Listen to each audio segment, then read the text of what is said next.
কিরে, এ নির্জন শুশান একটা জঙ্গল। এ জঙ্গলে তুই একা একা কি করস? এটা তো ভূতেদের আস্তানা। আরে শালা, তুই তো এখনো পাগল আছিস। ভূত কি ভূত দেখে ভয় পায় নাকি? কিরে, তুই কি ভূত নাকি? আরে শালা ভয় পাইছে রে, ভয় পাইছে। আরে শালা, আমি তো মজা করছি। ভূত বলতে কোনো জিনিস আছে নাকি? ভাই, শয়তান যে আছে তুই এটা জানোস না? হ, জানি তো আমি, তাই কি হয়েছে? ভাই, তালি ভাব, শয়তান যেহেতু আছে তালি ভূতও আছে। আরে ভাই, কোষ কি তাইলে? আরে শালা, তুই এবার ধরাইছিস। শয়তান যেহেতু আছে ভূত তো থাকবেই, স্বাভাবিক। কিরে সানি ভাই, এত সুশান জায়গায় একা একা কি হরো?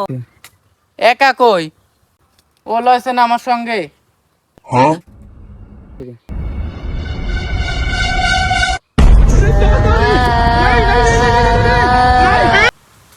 আরে ভাই, তুমি কি যেন কইতেছিলা?